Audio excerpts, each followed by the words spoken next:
Chapter 19, Empty Chairs. It took until June 2002 to finally have my Rule 32 hearing. In March, right before we were supposed to have the hearing, the State Attorney General's office filed a writ of mandamus, so forced the lower court to dismiss my petition altogether. Basically, they didn't want the lower court to look at the evidence of my innocence. Their motion to dismiss said that they were not required to listen to or defend any of my innocence claims or look at the new ballistics test because too much time had passed or the evidence was cumulative rather than new. It was crazy. They said it was a waste of time. A stay was granted one day before my hearing, and the Attorney General said in his brief that I should be blocked from establishing my innocence because it would have wasted 3 days or 2 days of taxpayer money. They weren't even willing to hear me out, to look at the new evidence, to see what perhaps had failed to show them in 1986. It hurt all over again. What kind of world was it where an innocent man could lose 60 years of his life and was a waste of time to let him prove he's innocent? My 16 years was less important than 2 or 3 days of the Attorney General's time. Brian sent me a letter explaining everything and offering encouragement. He was there to make sure my spirits never dropped too low or at every legal twist and turn. Dear Roy, I just want to touch base with you after what seems like a very strange 5 days. I spoke with Judge Garrett on Monday morning to try and block your transfer to Birmingham and to confirm that we would not litigate this case piecemeal. The judge is very angry at the state. I think he is even more suspicious of the desperation to keep us from presenting this evidence than I had hoped. The state may have made a serious mistake in antagonizing the court this way. The state waited until the day before the hearing to file a stay motion, which is pretty bad form if nothing else. We will file a response to the state's papers in the next 2 weeks. The state is essentially arguing that our defense will be the same as what was presented at trial, and therefore we have no rights to present it. We are saying that they can't know what the evidence is until we present it, and if it's unpersuasive, then they had nothing to fear. The appeal likely means that it will be made before we can schedule another hearing date. We have had a very good week last week and had organized a pretty compelling case. I'll talk to you about some recent developments, new witnesses we found, and when I see you next at the prison, I will try to get you down as soon as I can. I know it's upsetting to have this hearing postponed like this. I was pretty furious all day on Saturday. We had spent lots of money on non-refundable plane tickets for witnesses, rented computer equipment for audio-visual representations for the courtroom, and done a lot of stuff to prepare for this hearing. Most importantly, however, it's just wrong for you to spend more days and weeks on death row for something you did not do. However, our days will come. Don't be too discouraged. The race is not given to the quick, but to the one who endures. I'm more hopeful than ever that we will prevail and you will go home. Enclosed is the state's motion, our initial response in the court's order. I'm trying to schedule a time to see you sometime the next few weeks. Hang in there, my friend. Sincerely, Brian Stevenson. I wasn't surprised that the state was doing its best to keep me awake, locked away, and quiet. It was what the court had done from the beginning. It was a lynching. It was taking decades to get the noose wrapped just tight. I also was naive. The state was unwilling to admit it had made a mistake. Alabama would rather stay wrong than admit it had been wrong. Rather accept injustice than admit it had just been injustice. I knew that there were men before me and men after me who would abuse the system, who would be guilty but exhaust every claim to try to keep from getting killed. I didn't blame them. I couldn't blame them. Who wouldn't fight for their survival?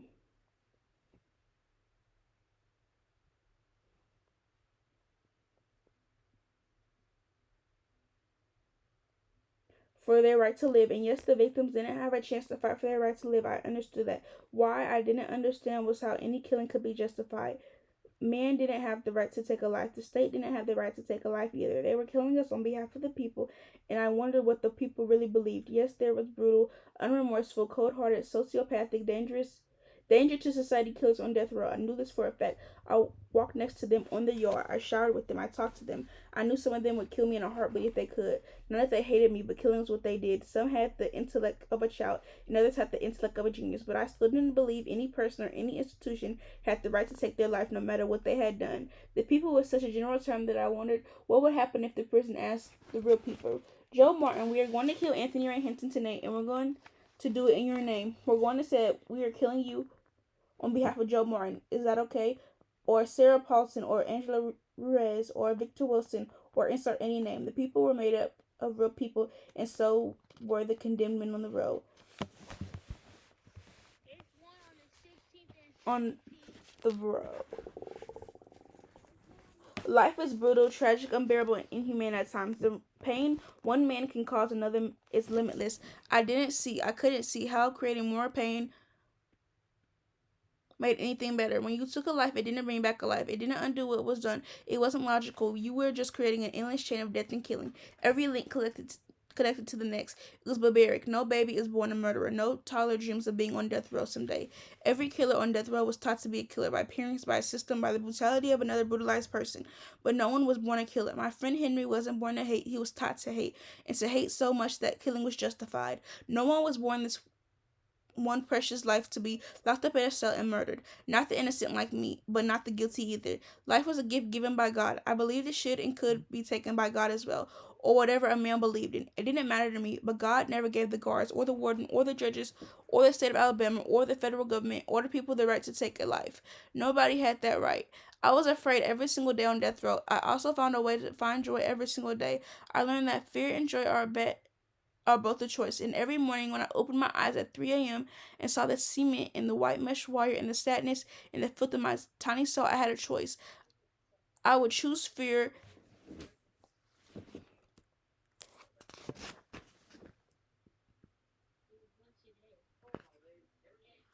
I choose love. Why would I choose prison? Or would I choose a home? It wasn't easy. On the days I chose a home,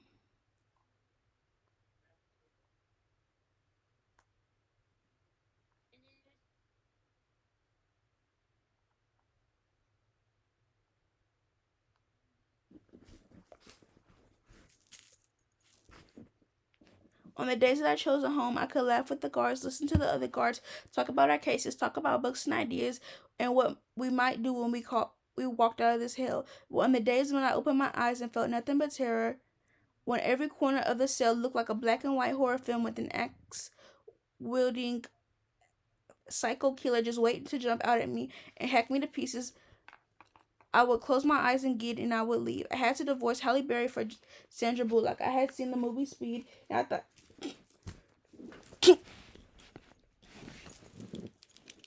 I had seen the movie Speed, and I thought Sandra would be good to have in case I ever busted out of death row and needed a getaway driver. Hallie didn't take it well, but I think it was for the best. Sandra and I were able to laugh together in a way that Hallie and I just couldn't. Sandra had a passion for social justice. I watched her on my little television in the movie A Time to Kill, based on a John Grimson novel that I had read. I knew that if I had her by my side, she would fight for me, demand justice, not be afraid of the Alabama Attorney General or Judge McGarrett or McGregor. She would stand up to them all, and in my mind, she, along with Brian, was my voice out in the world. Sandra and I settled into a beautiful home not too far away from my mama's home.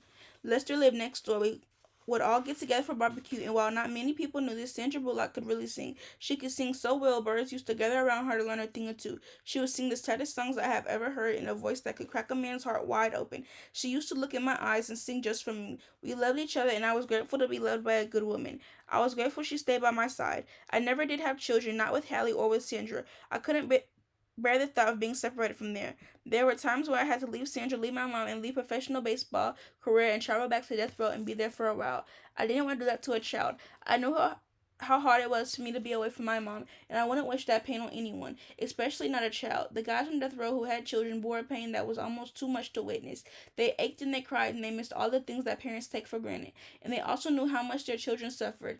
No child wanted to brag about his or her dad on death row. I knew there were women on death row, a couple of hours away at Tulsa prison. I couldn't imagine the guards putting a woman to death, especially a woman with children. One of the guys on death row was a guy named George Silby. He and his wife Linda had both been sent to death row, and they had a 9-year-old son with them when they killed a police officer in 1993. Linda was executed before George. What must it be like for a man to be locked in a cell and have his wife about to be murdered and not be able to do anything about it? I didn't spend a lot of time with George, but I knew his story, and through listening to him talk, I felt like I knew his wife. On May 10, 2002, they brought her to Holman. They walked her through the row, a woman on death row. She wore white like the rest of us. She held her head up and she looked straight ahead.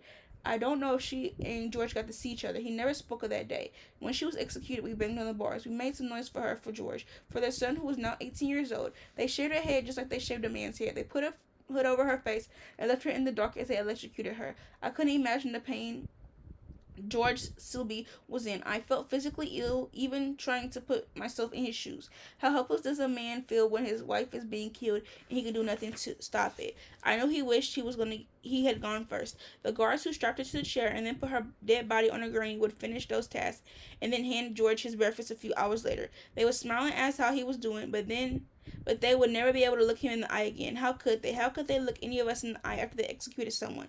It was enough to make you insane. Linda was the last person to be executed in Yellow Mama. After her execution, the prison began remodeling the death chamber and getting ready for a new way to kill us. It was called lethal injection. It was how they planned to kill the rest of us.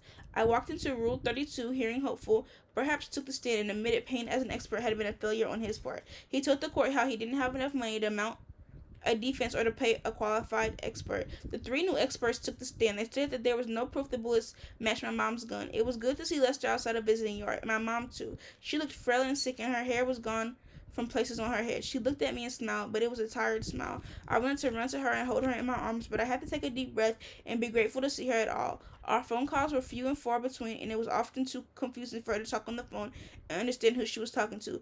Phoebe, Lester's mom, sat at her side, and I soaked up her warm smile and reassuring nod. Perhaps barely acknowledged my presence in the hearing. He had talked to Brian over the phone quite a bit, but when Brian had another attorney went to meet with him in person prior to the hearing, he had taken one look at Brian and said, "I didn't know you had a tan." Apparently, Brian had sounded white to perhaps. However white sounded, I looked at perhaps and could see he had aged. My life had been in his hands, but he never valued my life. I was so young and stupid about the legal system to have believed he was fighting for me, that he actually cared that I was innocent. He knew, though. I could see in his eyes the few times he glanced my way. I wonder if I ever kept him up at night. I could see in his eyes the few times he glanced my way. I wonder if he kept me if it ever kept him up at night. I wondered if he and McGregor ever talked about me. Probably not. I was just another black boy who wasn't one quietly, a pain in their side, but nothing to worry about. McGregor wasn't at the hearing, but I didn't care one way or the other. My days of hating him were over. I didn't want to play that game. He knew what he had done. Most of all, I didn't want to go back to having hatred in my heart. I had forgiven McGregor. His sins were between him and God. I also forgave the rest of them. They were a shameful lot of men, and I prayed for their souls. I was innocent, and the three ballistics experts could not be argued with. I closed my eyes and imagined Garrett banging his gavel and standing up to yell. In light of the three independent ballistic experts and in the name of true justice, I hereby declare Mr. Hinton innocent in order for him to be released immediately. That didn't happen. In fact, I saw the judge yawning during their testimony. There were three assistant attorneys generals at the hearing, Houtz, Hayden, and Deason. They had tried every which way to block the hearing from happening, but here we are, and they did not seem too happy about it. What issues does the petitioner want to raise in the Rule 32 at this time?" asked Judge Garrett. I noticed he never once looked at me. It was like I didn't exist. Brian stood up. "Your Honor, we intend to present evidence relating essentially to the claim of factual innocence, claim of ineffective assistance of counsel, the Brady violation, and then there are legal claims, Your Honor, to which we don't believe we have to present any evidence. In our petition, we talk about prosecutorial misconduct with closing arguments. The record speaks for itself on that issue." I wonder what McGregor would have thought about that statement. Would perhaps tell him there are some legal issues, however, Brian continued, that we also think the new evidence relates to. For example, the consolidation issue is a legal claim. We don't really have the facts that relate to that. However, if the evidence establishes that this weapon could not be matched to those crimes, it changes the legal analysis on consolidation. That's why that claim is included in the evidentiary portion of our presentation, but the facts actually go to the first claim. Judge Garrett argued a bit with Brian. Were we presenting the same evidence but on a different theory, we couldn't introduce evidence if it had already been introduced or considered by the courts. Brian didn't back down. Our primary presentation is about the innocence claim and about the effectiveness of counsel claim and about claims flowing from due process violations relating to the withhold of exculpatory evidence. All those issues are recognized are cognizable in this Rule 32 process and cognized by the court. Score 1 for Brian. I thought Brian told Garrett he was going to present evidence from experts. I was amazed when Garrett played dumb about the evidence. They had been trying to get the court in the state to look at the new reports and the reports for years. Was there not evidence of both of those by experts on both sides of the trial? Garrett looked at Brian smugly. "Well, Your Honor, I guess two things. We believe that the state was wrong, and we believe that Mr. Payne was not qualified to make that kind of examination that these experts are qualified to make. Well, the issue would be moot since the issue was raised in the trial of the case, wouldn't it?" I sighed. Why wouldn't they look at the evidence? No, we can present evidence that establishes that the state is wrong. What would be the nature of the testimony presented by your experts in this regard? Brian stared at Garrett for a few seconds and then took a breath. Give it to him, Brian, at that. It will be basically that microscopic comparisons between the bullets we discovered does not allow a determination that these bullets were fired from a single weapon. And as you recall, Your Honor, a single weapon was crucial to the state's theory at trial. This court found Mr. Hinton guilty and sentenced him to death based on the belief that recovered bullets from all three of those crimes came from a single weapon. We believe that the belief is clearly inaccurate, and the evidence will make that clear. Secondly, Garrett interrupted him. Well, isn't that just differing of experts? One expert disagreeing with another? Of course, we had that at the trial of the case. No, Your Honor, I don't believe that's what this is. Are these ultimate experts in the whole wide universe that are going to testify to that? Yes, sir, I believe they are. What if we come up with some different experts later on that are even more recognized as the ultimate experts? That's what we're getting to, a swearing contest between experts. In that moment, I realized the real killer could walk into this courtroom with pictures of himself committing the crime, and the judge wouldn't accept the evidence. The Attorney General would say, that's an old story wrapped in a new cover. Your Honor, I don't think that's our case. We've been trying, frankly, for the last 8 years to have the state re-examine the evidence. We don't believe that anybody from the Department of Forensic Sciences can now look at this evidence and come in here and tell you that these bullets were fired from one weapon, or that they were fired from the weapon recovered from Mr. Hinton. We don't think they can do it. We think actually that they had an opportunity to do it and declined to do so. We have some information that they looked at in 1994 and concluded that they couldn't make a match any longer. This is not a battle of experts. We would welcome any expert the state could identify that the court appoints to look at this evidence and disagree with our findings. We have 3 experts from different places because we want to make it clear that this is not a battle of experts. We think any competent, trained expert that looks at this evidence now is going to come to the same conclusion about how these bullets were fired from a single weapon. They were not fired from the weapon discovered. Wait.